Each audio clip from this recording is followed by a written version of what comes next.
Oneness family, this is Shophar from Full Show Energy Work and Full Show Health. And I'm here to talk to you today about the ODU, the code of ODU.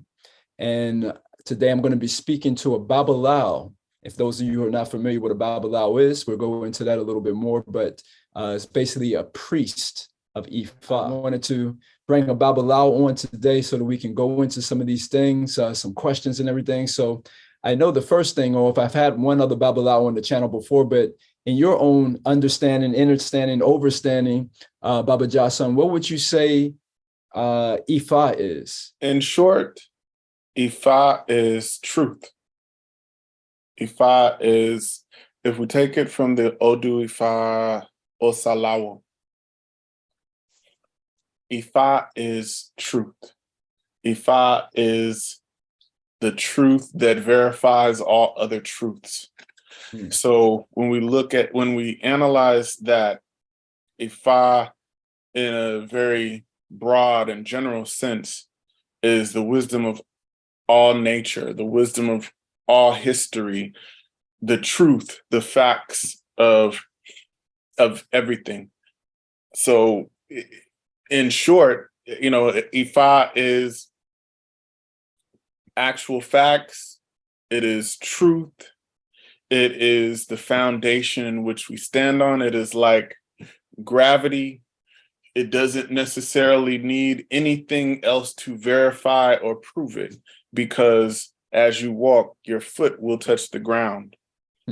Certainly, if you're sitting down, I'm sitting on this chair, it is firm. I can trust and rest myself on this chair. IFA is that. IFA is like this chair. It is the foundation. It is truth. It is the energy by which we exist. Ooh, I love that. Okay, so, and I love that you equated BaBa to gravity, because I think about like how people say that, truth will sometimes gravitate you or whatever in a certain way or whatever. So I love the pairing the idea or concept of IFA with truth. That's powerful. Well, yeah, that's not my opinion. That is what ODU IFA says. That is what that is the verification for it. But yes, that's what it is.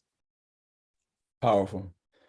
Okay, so the first question I wanted to ask you about that then is the concept, because this is something I want to get clear on myself too. What is an ODU?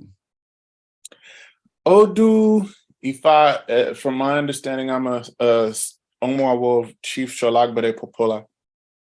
And the way my teacher has taught me to understand what ODU IFA is, or what an ODU is, these ODU are basically like pigeonholes of reality, and they are pregnant with so much possibility. These are the foundations also in which we stand on. And I also, when we say ODU, I think what I should also kind of do is relate it more to things that we can kind of relate to and ascertain more quickly. So for example, when we look at an ODU from the IFA traditional perspective, what it truly looks like is binary code.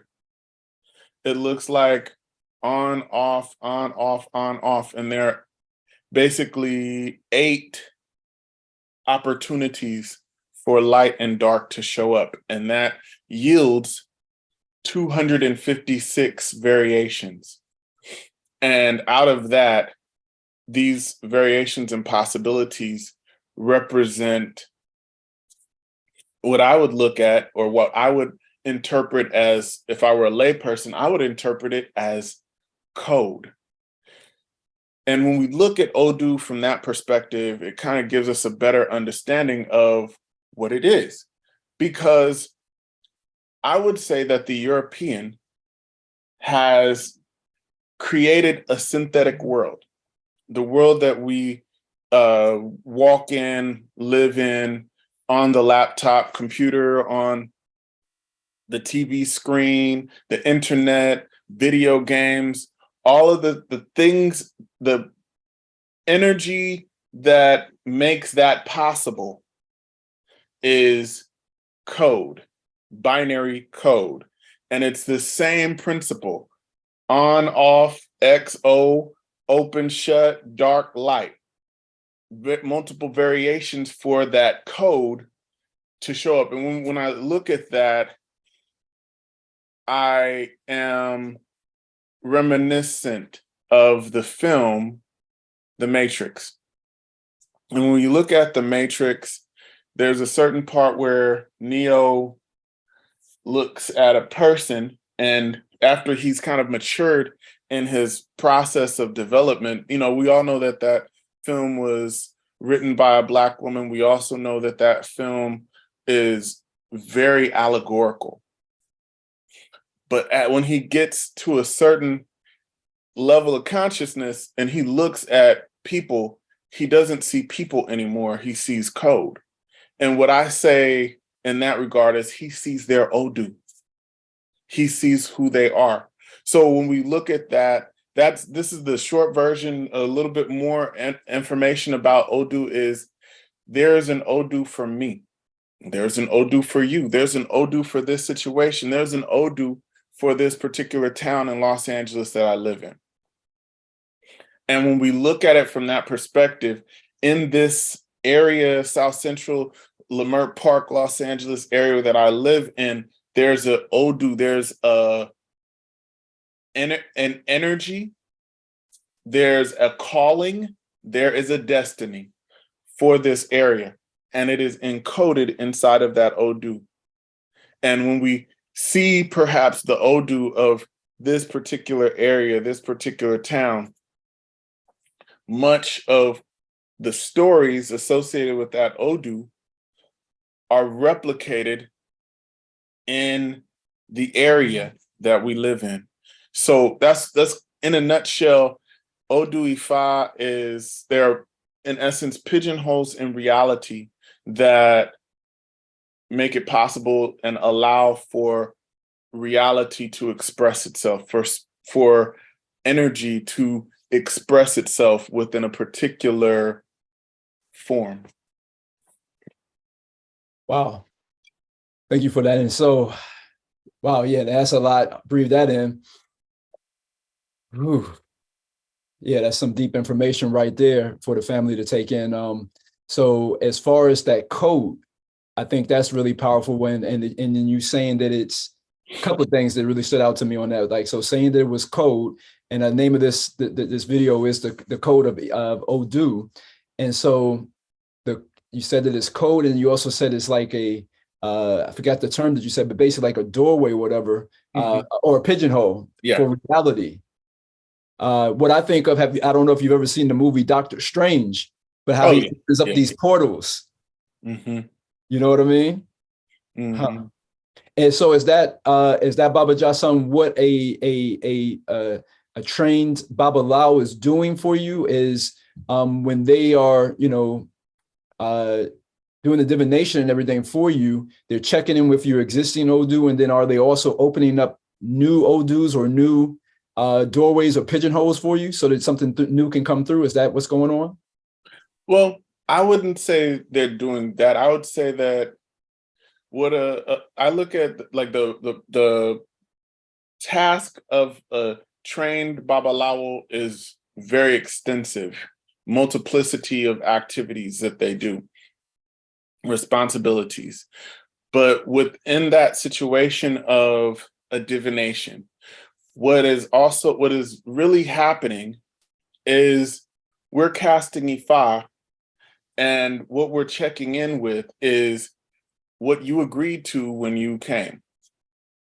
Like, what did you come into the world to do? And even though that ODU that comes out at that particular divination is not necessarily the ODU of that person in terms of their birth ODU, but what that Ifa is coming to say is coming to assist and remind that person how to proceed in life and maintain good character. And I often tell people that I see this situation as if Olodumare, God has picked every human being to win. Picked all of us to be winners, to be great, to be all that. The issue is what we see ourselves as. That is the conflict. So the job of a good awo is to also kind of remind you of who you actually are, to give you assistance and instruction on particular situations and ask you to proceed this way as opposed to proceeding another way. Because when we come into this world, much of the information of our destiny, many of us forget it. It's forgotten. And there's a process that we go through to remember it. And then the Irumole, the various Orisha, the spirits and forces support us and kind of like helping us along to like kind of remind us, hey, this is your destiny. This is what you're supposed to do. But in the divination, that process, the reality of it is that as we're divining, we're analyzing the code or the process, the agreement that this person made before they came into the world, and assisting them in, and achieving that through offering a bow and other things. Like, your person might come in, let's say it's a woman who comes and she is analyzing, she wants to know about work, wants to know about getting a good job and all these things. But Ifa says, you come with the E-ray of children. And Ifa might say, in this ODU, you should focus on having a child at this time. That is what will assist you the greatest. And the ODU Ifa, I believe it is Irosumeji, Ifa says, one's child is one's true mirror. Talking about a young person, a woman who's fashion conscious. And I'm not trying to be patriarchal. I'm merely giving a point in terms of how Ifa supports a person in their destiny. And oftentimes a person might not even be aware of, hey, what is my destiny? And they might think their destiny is one thing, when in actuality, Almighty God has a totally different plan for them. And the focus might be on, okay, I want to have a job, I want to have a house, I want to have all these things, I want to look good, when in reality, Ifa is saying, well, don't worry about looking good. And that Odu Ifa says, one's child is one's true mirror. So that's kind of what the job of a Babalawo is in the situation of doing a divination. Wow, that's deep. And the Odu that you pointed out there, just saying with the child being the true mirror, I think about it, BaBa Jahsun, is like there's so many false mirrors in this world now today. It's like a house of mirrors, or that you go in and everything is warping who we see of ourselves. And so I can imagine many of us over time have developed this thing where I have a Qigong master who he calls it a counterfeit personality. Mm-hmm. We're not here doing our divine natal, what it is that we actually agreed to come down here to do, but we're off track somehow. It's been distorted. So that's really powerful what you're saying. Wow. Sure. Whew. Well, let's talk a little bit. You brought up the word ebo. So one of the things that helps with when we have that counterfeit or that distorted view of ourselves and what it is that we're here to do is ebo. So what exactly is ebo, and how is it used to aid us and help us? Okay. Ebo is simply sacrifice. But within the confines of that process is a multiplicity of things. So ebo can be, utilizing an animal. It can be, as simple as that. It can be as complicated as realizing I shouldn't get angry all the time. In the ODU IFA Ogbe Yonu, IFA says, Suru ni BaBa Iwa. IFA says basically, Suru ni BaBa Iwa basically means patience is the father of good character. In that ODU, IFA says anger amounts to nothing fruitful for human beings.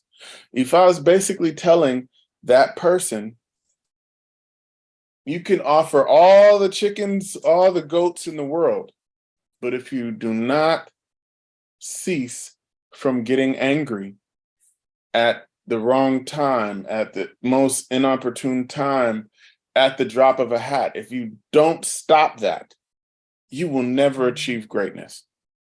If you cannot be patient, you will never have great things. And that's what Ifa is saying there. So in terms of that, ebo can be as simple, because like I said, those are simple things. Okay, let me go get this rat, this fish, this he-goat, all those things. You can do all that. That's wonderful. Ashe. But that's the easy part of ebo.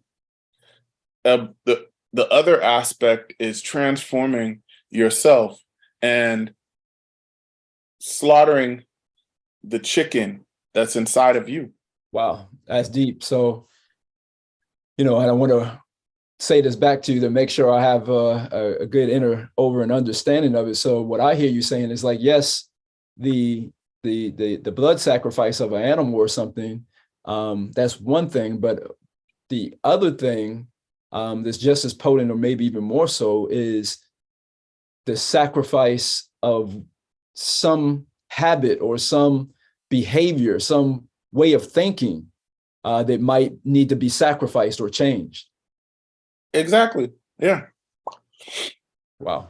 Like Ifa is, I think a lot of times people make Ifa kind of this weird, esoteric, foreign thing, that, oh my God, he's going to slaughter a chicken. He's got a goat in his backyard. It's like, okay, yeah, but what are you doing in your life? Why are you in a relationship with a person who don't care for you, but you steady come to cast Ifa and ask, hey, is this the person for me? You know what I'm saying? Ifa is very pragmatic, practical, logical, and all those things. And it's not as complex oftentimes as many folks kind of make it out to be. That makes sense. Yeah, it makes sense that if it's from nature itself, which it is, then it itself it has a certain simplicity to it, and we oftentimes add the complexity to it. So I want to, because we, especially those of us here in Western culture, we get a little weird about blood and sacrifice and animals and all of that, even though, as like when I was first introduced to Ifa, I thought I had pretty much relinquished a lot of my Hebraic, Judaistic, Christian background or whatever, but I had a moment, a little glitch in the matrix, if you will, when the woman who was telling me about Ifa was saying that there may be ebo or sacrifice or whatever, and I was like, what, and she was like, do you eat chicken? I was like, I already get your point, that's a sacrifice of sorts for the animal. But so all of that to say, BaBa Jahsun, about we live in this Judeo-Christian kind of westernized, and if we don't believe it, we can look at the congressmen and the senators and the presidents, usually are Christian. So we live in a very Christianized nation.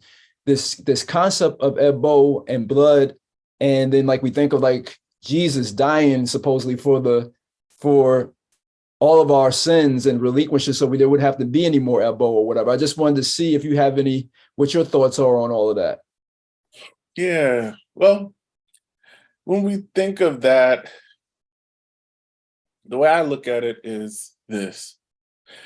IFA works in essence on two pivots. One is history repeats itself. And two, the principle of, substitution. And in much of this process of offering a bow, what also is occurring is we're removing something from you and putting it on something that can perhaps shake it off. If the moment is needed where we will need to sacrifice such an animal is prepared and cooked and fed to the community. That's traditionally what we do. Many times for myself, I remember having some really major challenges, and the way that I was able to overcome these crazy challenges, I remember filing bankruptcy and having a challenge with my home. And I Castify, I don't remember exactly the ODU that came, but I remember I had to offer a bow, and I also needed to make a puese with the internal organs of a she-goat, which means that I had to sacrifice it and remove those internal organs, prepare them for that particular deity, and then the rest of it could be eaten, but not by me. And what I did, I remember preparing the meat and seasoning it up really well and doing all these things, and then taking it to the community and feeding the community, because that's what you do. And what I realized is, in doing that process, I noticed, it might sound weird to you, but when I did that, I noticed how powerfully, how deeply the ebo manifested. So when we talk of ebo is, or I'll say when we talk of the aspect of animal sacrifice and all these things, the other reality that oftentimes gets neglected in a capitalist country, in a kind of an idealistic, somewhat bohemian country of existence, is the reality that though when we sacrifice an animal, we should idealistically be feeding the community. We should be feeding people. It should help someone, because there's a connection between your problem and who you help. You got a problem, you offer that bow, and now all of a sudden you're feeding the people of the community with the animal that you sacrificed. And what do they do when they consume this animal? What they're going to do, one of the first things is folks are going to say, "Oh God, thank you for this food we're about to receive." Oh wow, who'd the food come from? Who's responsible for the food? Yes, the animal, but you are the provider. So they're blessing you every time they take a bite. And the thing of it is that in this society, there's a disconnect with that. There's a disconnect. There's kind of like I don't know, it's a huge disconnect. And then there's an aspect of what I would consider to be respectability politics, where people are like, I don't do that. It's like, that's some ooky spooky. And it's like, it's really not, you know. A lot of people here in the West eat a lot of meat. I personally do not.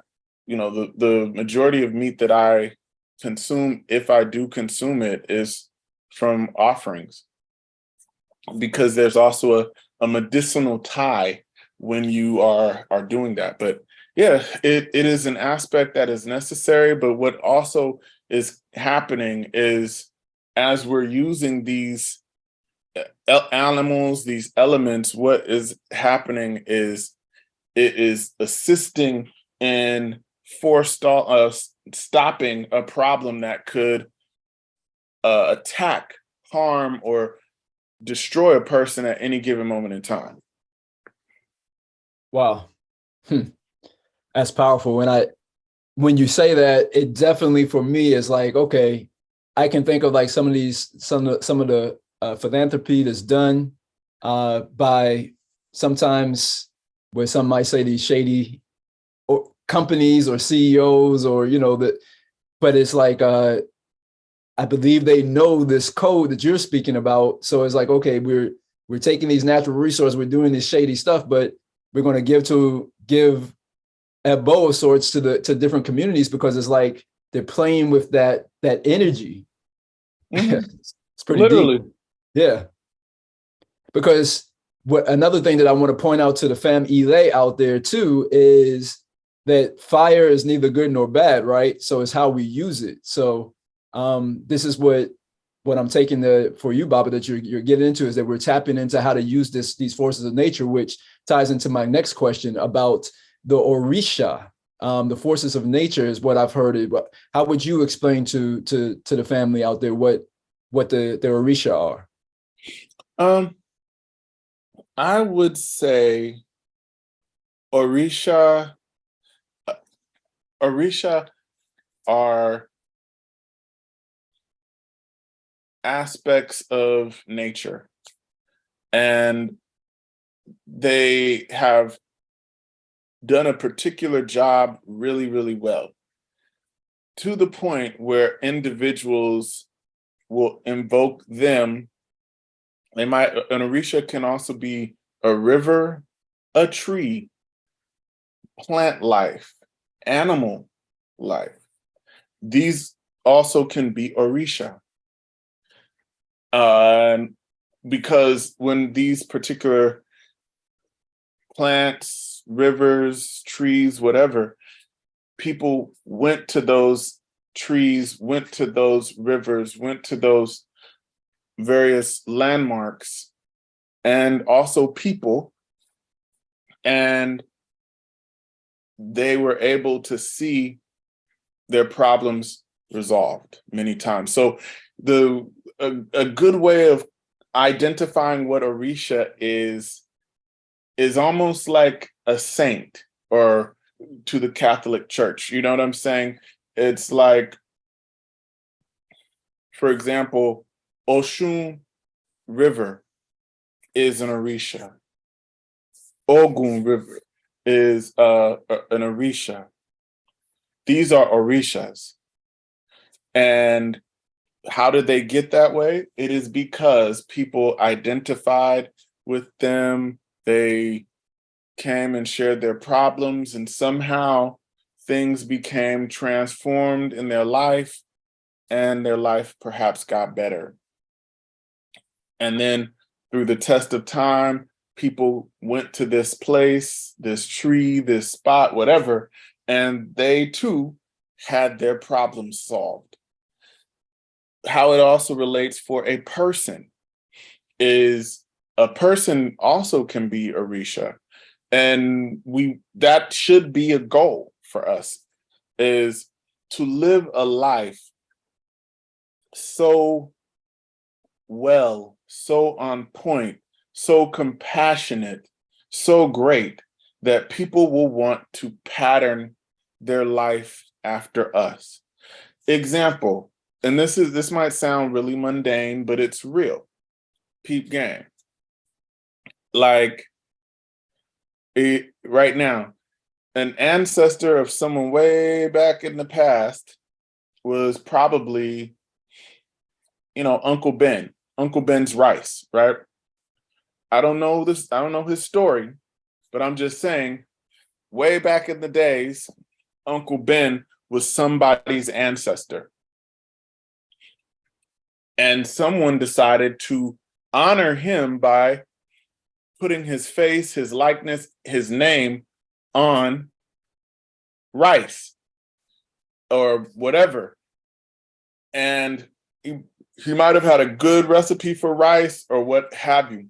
But what I'm saying is this individual was someone's ancestor who, because of whatever he did, he might have been a great cook, he might have been a chef, and people loved his food to the point where someone decided to name a business or name their rice after him.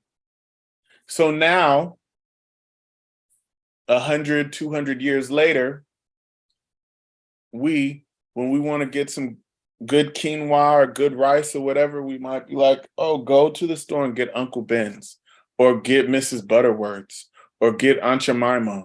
Get that for me. But these are actual names of actual people that perhaps existed. And what ends up occurring is they cease to be just their family ancestor. They cease to just be, okay, that's my ancestor and my Orisha. They now have a national, you know what I'm saying? Like they now have a national following, a national pull. And in that reality, now Uncle Ben, in a very mundane sense, is like Orisha when I explain it that way, or Aunt Jemima pancakes, like Orisha if she was an actual person. So that is Orisha. Irumole is something different. Irumole, like here in the West, a lot of times people are saying, oh, Orisha, who's my Orisha? Orisha. And the reality is the main concern is who are the Irumole? And when people say, oh, Eshu, Shango, Ogun, they're Orisha, but what they really are is Irumole. They're Irumole. They're beings that came from heaven or Orun to come and do a particular job, either here on Earth or out in the universe, the stratosphere. They came into existence to do a particular job. And many of them, there are 801 Irumole, and 401 of them kind of travel back and forth. And they are the ones that we kind of see in this world, this realm, like the Obatala or Shanla, Ogun, Shango, Oshun, and the like. So those are Irumole. Orisha, as I said before, it's a little bit different. It's a lot of bit different, but there's a difference between what is Orisha and what is Irumole. They're two actually different things, although they can oftentimes have the same name, but have two different existences.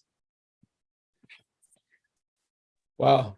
I love what you were saying there with the example of Uncle Ben and that we should be looking to make that as a goal of sorts, to be such an upright, and to be fine tuning who we are and how we move on this planet, this plane, that we actually seek ways to be Orisha ourselves, to be a force, to be an aspect of nature, or to remember that we are actually, because when we came down from heaven and whatever it is that we said that we were going to come down to be, I guess at our essence, we are already that. So it's really a thing of remembering. And so I love that. And what else did you say there? It was a lot of good gems in there. So about that. Oh, and about the compassion piece.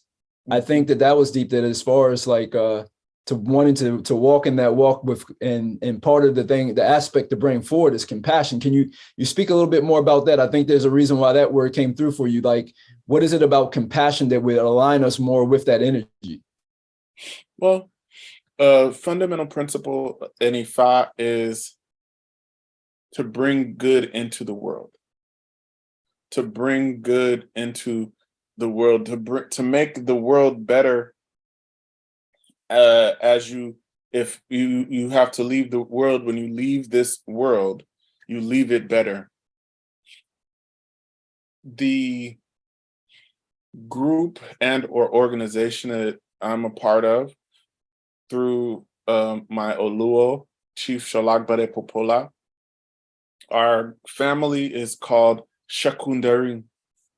Shakundarin is the umbrella of temples, organizations that are under his tutelage and under in essence, our family. The reason I mention that name is because Shakundarin basically gives us the understanding of this idea of compassion. And what is that? Shakundarin means we've come into this world and we have made people smile who would have been in tears. And that's the essence of what we're attempting to do. Wow. And like you said, again, for the family out there, simple.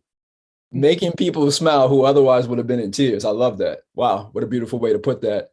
Before I forget, I want to thank someone who helped put a smile on my face, who helped make womb for all of this to happen. Shout out to the sister, Danielle McKinney, for connecting me and the BaBa. So definitely thank you for making womb for us to be able to speak here today. A couple more questions here. Wow, so many that we could ask, but I know we have our time limits here. Another one on this. I want to ask about the Egun. So I heard you mention the ancestors, and that's something that many of us, especially those of us here in America, we're somewhat disconnected from our ancestors. And many times we might go to a funeral, we might have a picture of Big Mama up or whatever, but other than that, we don't really. A lot of us have a disconnect with that. So can you speak a little bit about the importance in IFA of the Egun, or the ancestors? Yeah, this is such a really important thought process. In the ODU IFA Owarini saying, it is a story about a young man who was king. And it is also a story about his mother, a young woman who was brutally raped. She found herself in the forest, and Ifa says that she was raped. And when she was raped in that forest and captured, she had to basically kill her captor. And she did, and she was a young princess, and she made it back into the kingdom where her husband, the actual king, was. And he took his wife in, and then she realized that she was pregnant. She thought that, she realized that she was pregnant, but it was pregnant from the aspect of rape. The king thought that the child was his. They raised the child as if it were their own. The boy child later became king. And when he became king, the country at a certain moment fell into peril. And he went to cast Ifa to figure out, what do I need to do? The challenge is that this country, our kingdom, is falling.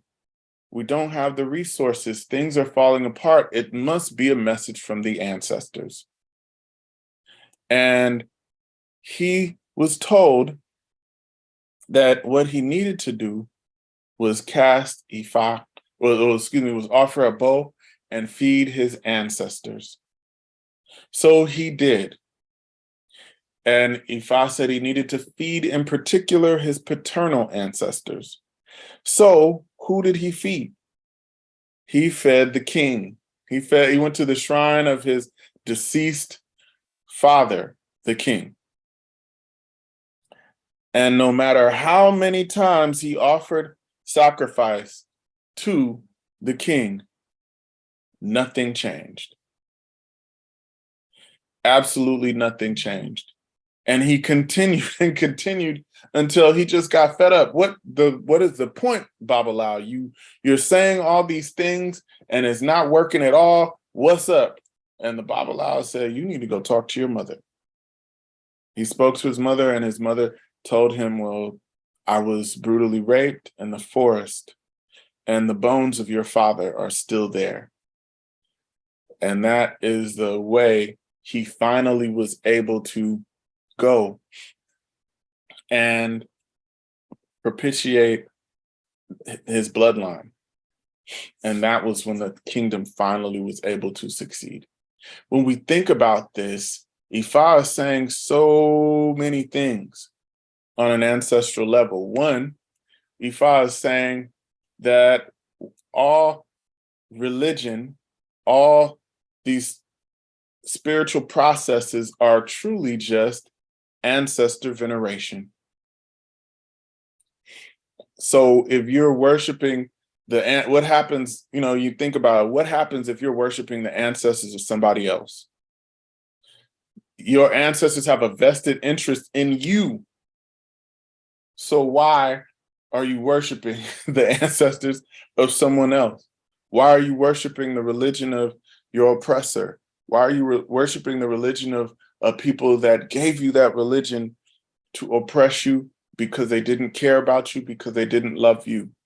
Why are you worshiping that religion? Why are you worshiping their ancestors? Ifa is also saying here that no matter how brutal, no matter how disrespectful, painful, negative, and or evil your ancestors have been, they still have a place. They still are the building blocks for you. And in that, at the ancestor shrine is the place where we need to work all that madness out. When I say the madness, I'm talking about the situation of rape, their molestation, all these histories and herstories that we have and that we deal with. Well, I know that there are people who are like, man, I ain't calling on my ancestors. When that ancestor was here, he was a horrible person. Ashe. But on the other side, that individual has a vested interest in you. And I would put them to work. I would have them work off their penance and assisting and elevating your life for the coming lineage. That's their job. They have to do differently.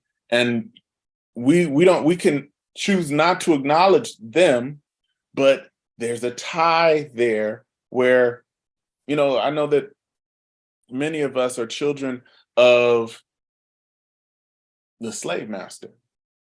We got slave master blood in our DNA. What do we do?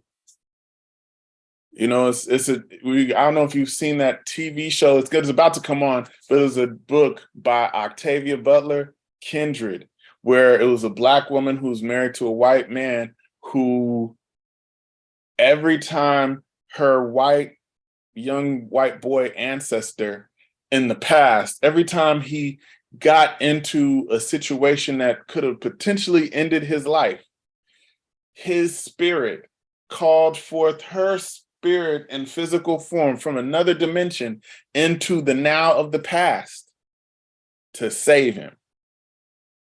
Why? Because if he didn't exist and all of his horrible foulness and negativity, she wouldn't exist in her beauty and regalness in the future. That's a hardcore truth that we have to begin to analyze and figure out with ancestors. Imagine if the king had said, you know what, F this, man, he raped my mama. Okay, you're just gonna let the community die? Why don't you and mom go there and put him to work and try to heal each other? But that's how I look at it. Ancestor veneration is essential. It's essential to know who you are. It's essential to know who your ancestors are in order to figure out, how you will move forward. They have a vested interest in us. I keep saying they got a vested interest in us. Wow. That's powerful stuff. That's potent. Wow. Yeah. That the ancestors have a vested interest in us. And even from, especially in this country, the muck and the mire that many of us come from. But if it were not for them, for those ancestors or whatever that may be in our different bloodlines or whatever, we would not be who we are. And it allows us to have a certain DNA. I like to call DNA the divine natural awareness. It allows us to have the particular awareness that we have because of those building blocks that they gave us. So it's really quite deep what you're saying there. And it's a way, what we can think of as our life is a way of alchemizing by our very life, the life that we lead, we're alchemizing their input on this planet, which is pretty powerful. The last thing, time goes quick when you're having a good conversation, is lots of wisdom coming through. Let's see, if I was to ask one more, I would like to ask about, I guess, the Ori, the head, the importance of the Ori, the head or whatever, in IFA, and I guess maybe a two-parter. What connection, if any, that has to do with the blood and Orumila? So I guess it's a three-parter, but if you could tie all that in together, I guess the blood, your blood, and Orumila. Oh, I get you. I can kind of see. Okay, sorry. So anyway, what I would say, Ori is like your destiny, your whole destiny encapsulated into this place on your head. It is the things that you choose, that you say you want to come into the world and do. We call that a kunle yang. The things that the Irumole support after you made your choice, they're like, oh, you want to do that? Here, take this. We're going to give you other things, put other things in your destiny to help you accomplish what you say you want to do. That's Akunle Ba. And then there's an aspect of your destiny that you cannot change, and that is your Ayamo. And that all of that is infused. You can't change the time you were born. You can't change who you were born to. You can't change your skin color, things like that. You all of that is encapsulated in there.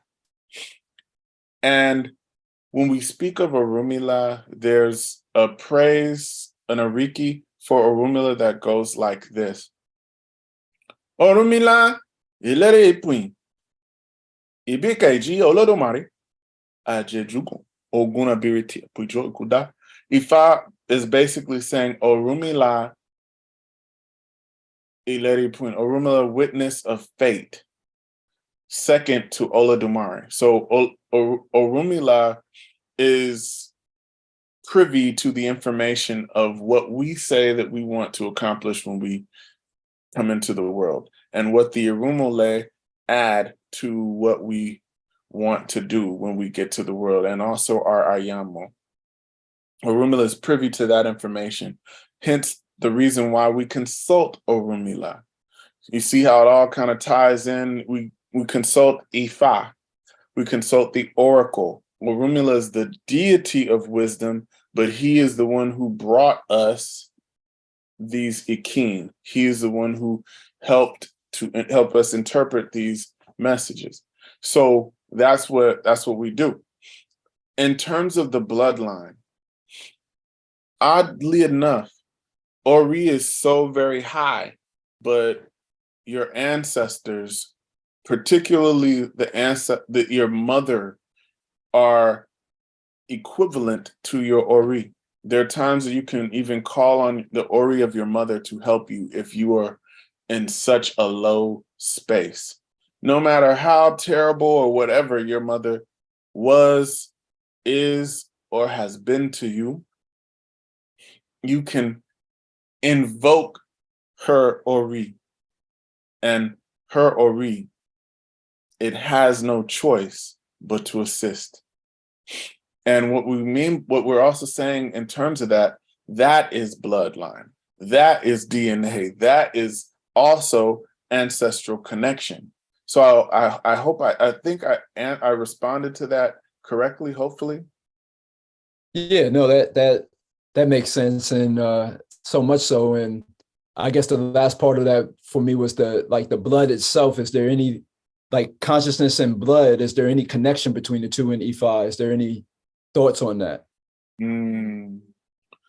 Very interesting, because when we were talking about ODU, we're talking about binary code.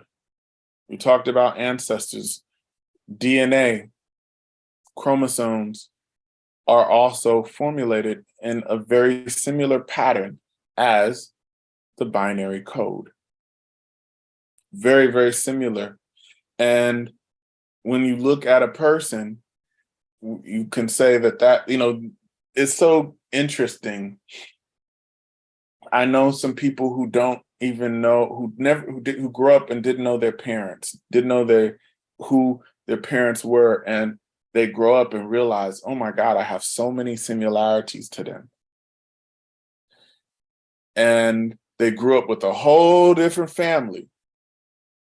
So in that regard, yes.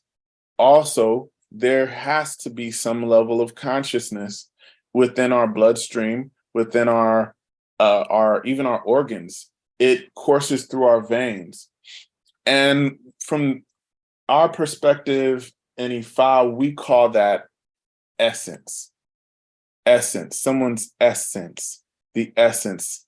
We don't use, if the offering calls for a sheep, a female sheep, we don't go and get a male sheep because it's convenient, or a female goat because it's convenient. No, we need the essence of a female sheep because that has its own ashe. When you look at right now, there's this phenomena now with people who have organ transplants. And there's a big thing associated with that in many respects, where folks who might have gotten a heart transplant and all of a sudden they never knew how to play the piano before, but all of a sudden they know how to play the piano. They never liked chocolate, and all of a sudden they have this taste and love for dark chocolate that they never had before. Ironically, the person who had the heart person who died, whose heart they now have, or organ that they now have, loved chocolate and loved to play the piano. There's something to say about essence, the essence of us, the essence of our destiny even, that courses through our DNA, our bloodstream, and affects and informs every cell of our body. And we can transform those things if we desire to. Like when we have temple service, for example, that's a great time to come in and be transformed, because what are you doing? You're changing the way that you think, and that naturally is going to have an effect on your cells, your body. You can heal yourself by the way you think, by the things that you say. You can transform yourself by the things you think and say. You can kill yourself by the things you think, say, and do. So hopefully I'm being very clear. I'm going off on some tangents, but my point is that our blood also has essence. The same way you don't offer sacrifice with he-goat when that deity only takes she-goat and hen.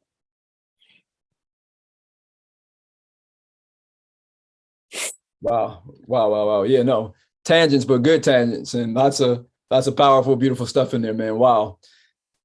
Yeah. So I love so much of it, like what you were saying about with the organs and everything. And that, of course, the blood itself, the organs, they all have consciousness in it.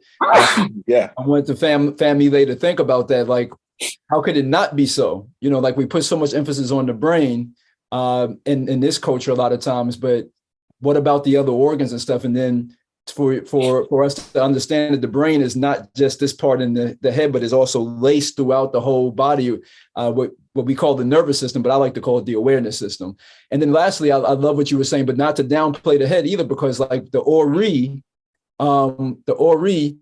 having in it the code for what it is that we came down here to do. So, you know, because I know a lot of times the ego or whatever in this culture will get a bad rap, but it sounds like if we really connect to the spirit of our head, you know, and really tune into and use Orumila to really tune into the real essence of what has been programmed in there, everything is going to be good.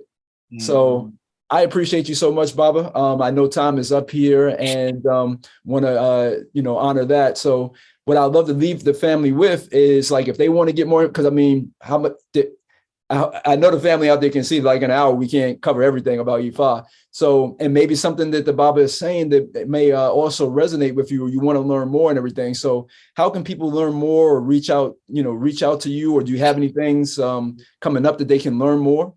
Yeah. So this Friday, which should be December 1st. I think this Friday is going to be December 1st. No, is it? No, December 2nd. So this Friday we have conversations with IFA. Every first and third Friday, I have a kind of a informal class setting where we talk about a popular topic and kind of get an idea of what IFA has to say about it. And that's every first and third Friday. Last Friday, we talked about the new Wakanda movie. Also on this coming Sunday, which I believe this Sunday will be the 4th, I think. This coming Sunday, we have Ile Juba, which is our temple service. Temple service, we do IFA sermons where we talk about various ODU IFA. The stories, many of the stories that I shared today, we talk about all of those things. And that is every first and third Sunday at 8 a.m. Pacific Standard Time. So those are 2 things that we have. And then every third Thursday of the month, we have a meeting where brothers come together, men come together, and it is called The Makings of Men. It is a rites of passage group for young boys, and kind of like group therapy for all of us men. All right. Well, BaBa Jahsun, thank you again so much for coming out today, you know, and for dropping the gems, man. This is stuff that we definitely can put a smile on our face and change our destiny or whatever, and put us back in line with our destiny. So I really appreciate you. Ashe.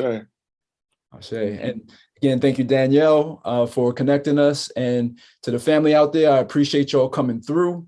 You know, keep that S.E.X in your life. Keep shining, keep evolving, and do so exponentially. One. Ashe.